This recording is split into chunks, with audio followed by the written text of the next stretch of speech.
morning, everybody. I heard something very alarming on the news the other day, and I thought, you know what? This is not even true. And I really don't like it when people try to scare other people and put fear into them.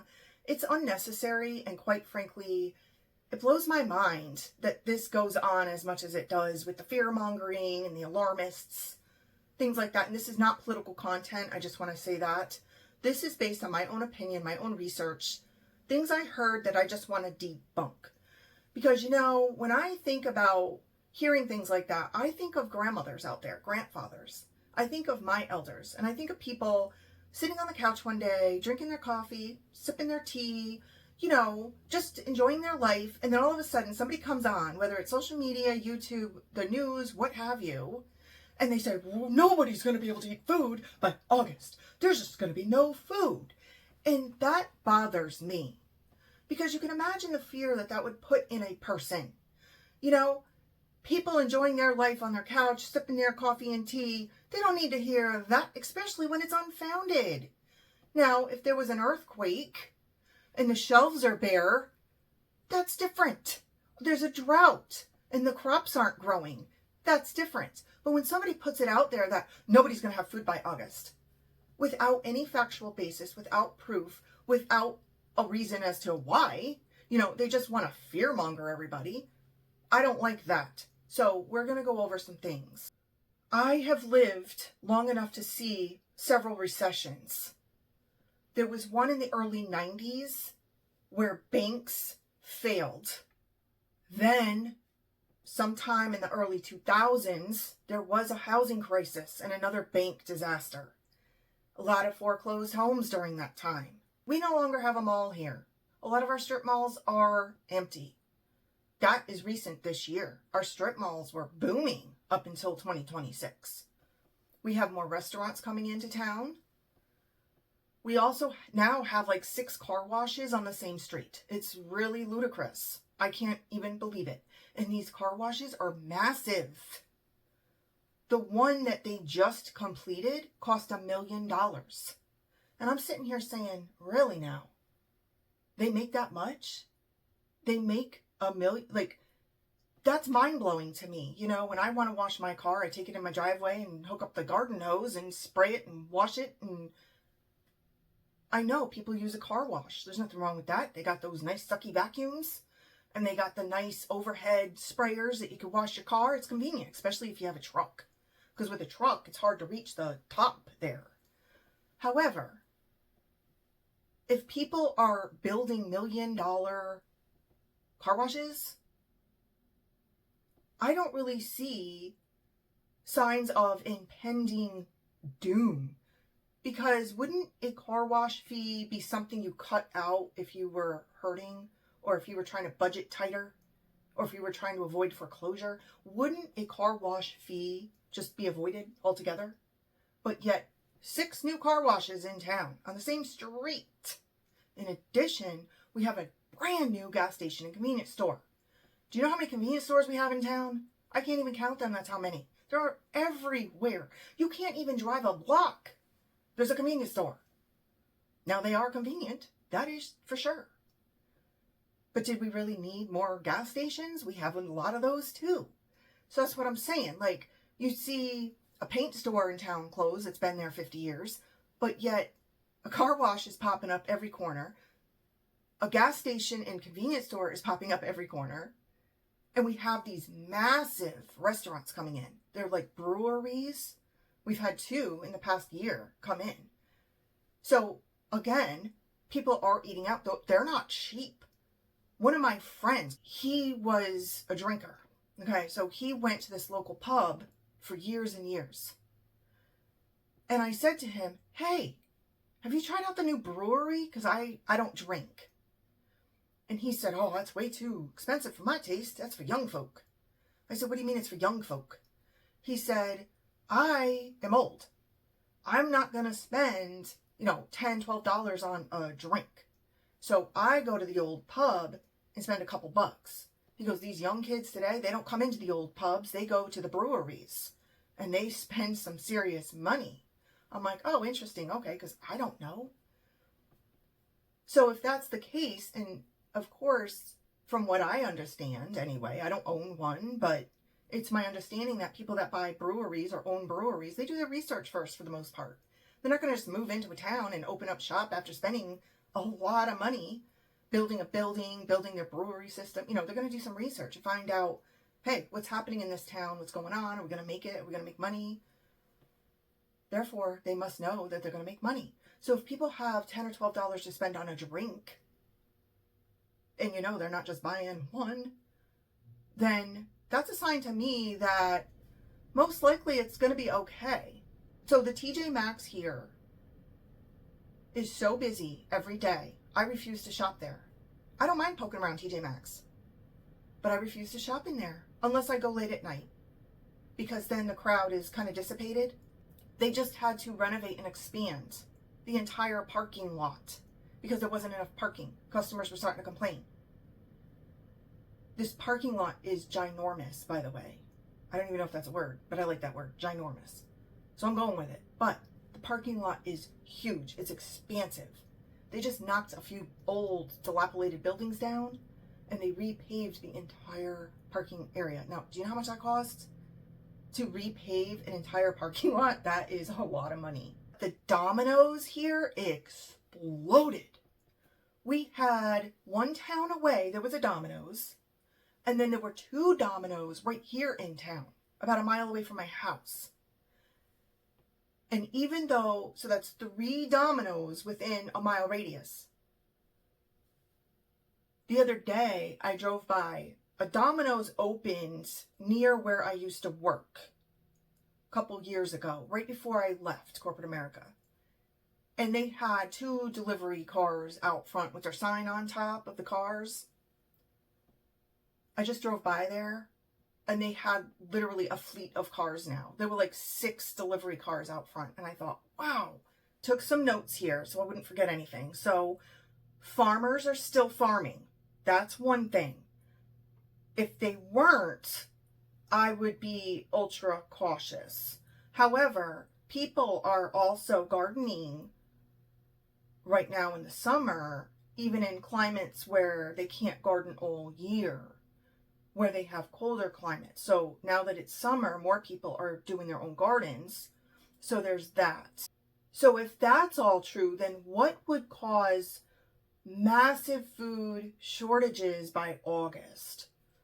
Well, we know there's cattle parasites called the screwworm, okay?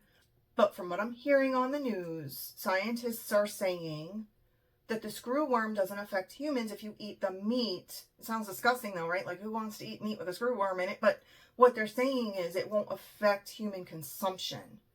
There's always bird flu. It seems like every time I turn on the news, bird flu is there. Now, personally, I've eaten ostrich in the past and I love it. We used to be able to get it here in a grocery store. Delicious. I can't really explain the taste. It's just really, really good. So there is that, but I don't know if they have enough. I don't know if there's enough ostrich, to feed the United States. I have no idea. But because bird flu has been around for years, are there chicken shortages? Maybe. Sometimes I can't get the chicken I want to get. Like, I love those meaty chicken, what are they called? Split chicken breasts. That's my favorite. Those are hard to come by here. I rarely see those at the store. And when I do find them, they're like $15 for 4. So they're not a cheap alternative. Chicken legs, I can get anywhere. I see those in abundance. And we eat those, we bake them. So chicken legs, I also have chicken wings a lot. Now, chicken wings, I have seen shortages, especially around holidays. Chicken breasts are always plentiful in my area. Now, these things may not be plentiful in your area, but here they're always available. So despite all the bird flu that we've had over the years, I've never really seen a massive, devastating bird shortage where we weren't able to get chicken for dinner. Now, recently, I was affected by a lettuce shortage. I told somebody that, and they were like, well, lettuce has no nutritional value anyway. Well, tell that to the thousands of people who eat salad. My guinea pigs eat lettuce, so I buy lettuce for them. They particularly like the romaine, the dark leafy romaine. When I go to the store, it's super hard to find. And somebody said to me, because there's droughts, and that makes total sense. So yes, in that instant right there, if somebody were to say, there's a lettuce shortage, there is, because there have been droughts in the areas that grow the lettuce the most, where the U.S. imports the lettuce or gets the lettuce. So yes, that's a fact. You may have noticed a romaine lettuce shortage.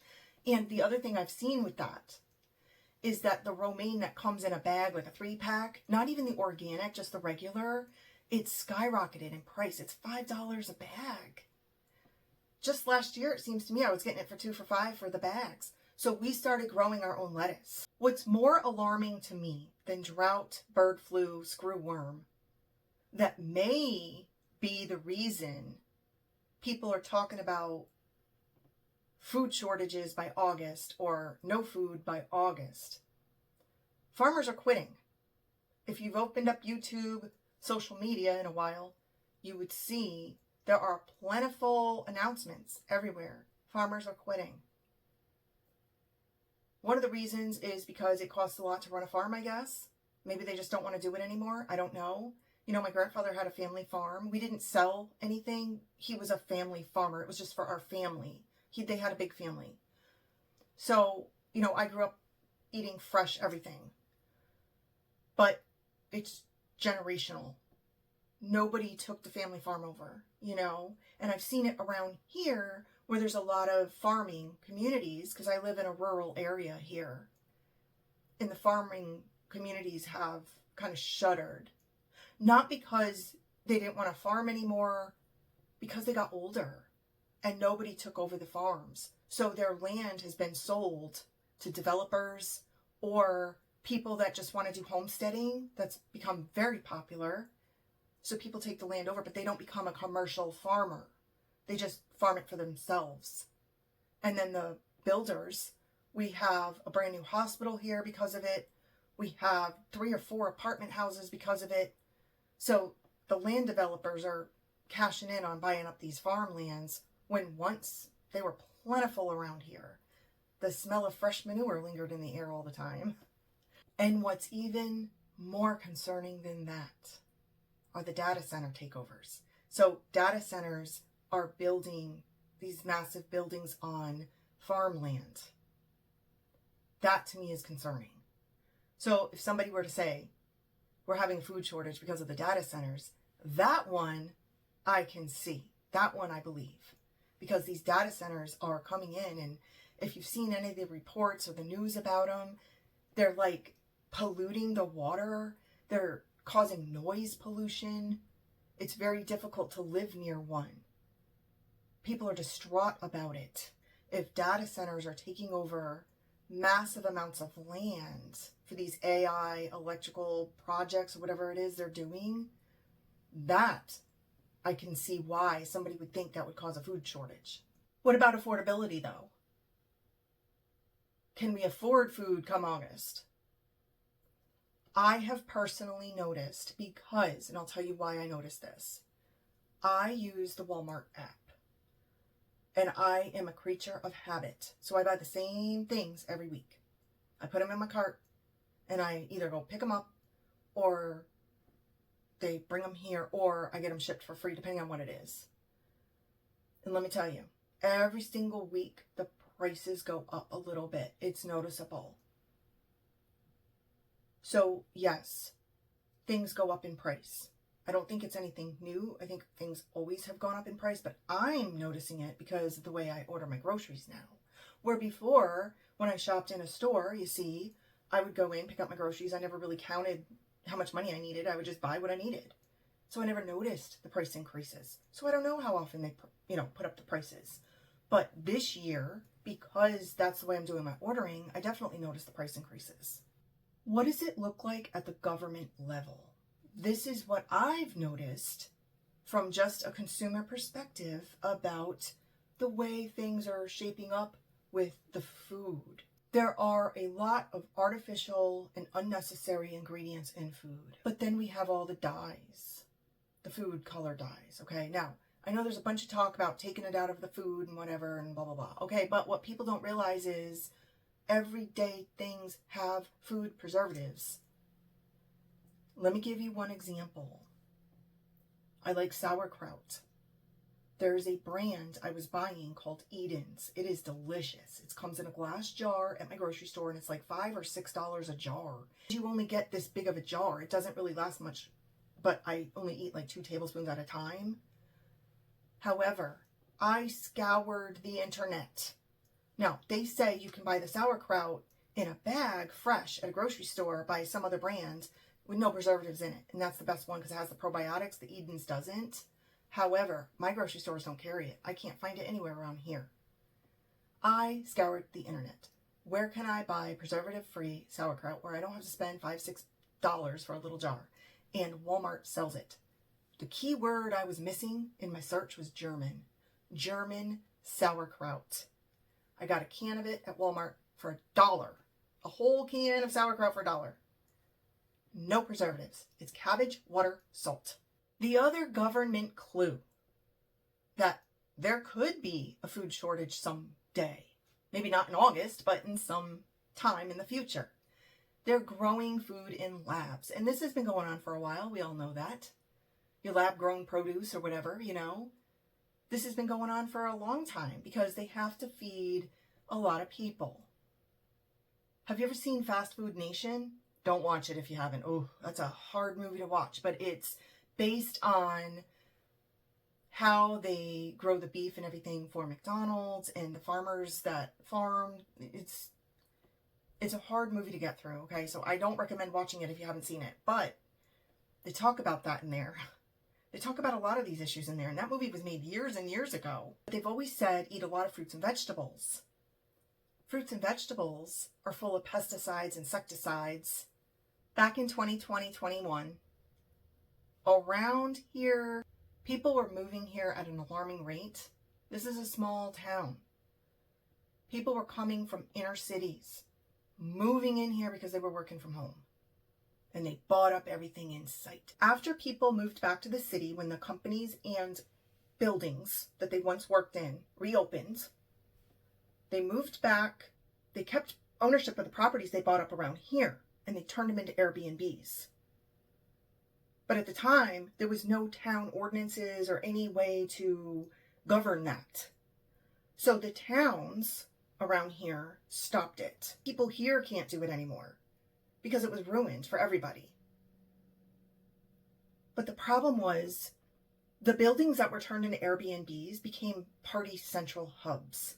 Now imagine if you're in a small town and you live in a quiet little neighborhood and 4 or 5 houses are Airbnbs, and now they're having renters come every single night. The chaos, devastation, and craziness that goes on in the neighborhood. So these once small, quaint little neighborhoods are now party centrals because the towns didn't see it coming. Nobody did. So they didn't act fast enough to prevent it. And most people around here were also working from home. So they started renovating. So we had a renovating boom. People just started renovating their houses. And it took quite a while because now we had a contractor shortage because everybody was renovating, but there weren't enough contractors to go around. So it could take like a year or more to get your house renovated, even a simple bathroom project. We had developers come in and they've already built these massive, massive housing projects. They're not low income either. I'm talking $3,000 and up for monthly rent, okay? We're left with the aftermath of this. What did it cause? A single family home scarcity. Now people can't even find, and when they do find one, the homes are out of their budget, totally. A basic ranch, 900 square feet, costs over $300,000 now. Builders got into the mix, but because all the building supplies went up in price and it took longer to get them, they now started charging $500,000 for a new house. So they're building smaller homes, not even McMansions like we saw in the past, but at a cost of $500,000 with no land. So where are we at today? We have people saying they can't afford anything. They can't afford rent. They work and work and work and work and work, and they can't afford anything. Towns learned from history from the past 5-6 years. So when data centers started erupting all over the country, the towns around here said no to data centers. It doesn't mean we don't have them here in our state. But the quaint little areas I just talked about, they say no data centers are allowed. Now, how long is that going to be for? What, until the next round of politicians go into office in town? You know what I'm saying? Like, I have no idea. But right now, that is what's going on. Is there something to this story about no food by August? I don't believe so, based on my opinion, based on what I've seen, based on everything I just said. Does it mean we'll be able to afford food in August? I don't know. Like I'm saying, we saw this housing issue 5-6 years ago. Now it's $500,000 to start to buy a new house. Apartments are $2,500, $3,000 a month. So you see, things do change, things go up. I have seen an increase in food every single week for this year. So I guess we have to look at like what's going on around the world. Floods, natural disasters, hurricanes, earthquakes, things that affect growing food. We saw egg shortages before and then the egg prices skyrocketed, but now they're reasonable again. No, I don't think they're 99 cents a carton anymore, but they're back down from like $10 a carton. Do you remember that? When they were like $10 a carton, we couldn't even afford to eat eggs. But it came back down. So in history, we've seen things go up, things come back down, things level out. So I hope these tidbits of information help. I hope they alleviate that fear. I hope they alleviate that stress and worry. Thanks so much for watching today. Take care.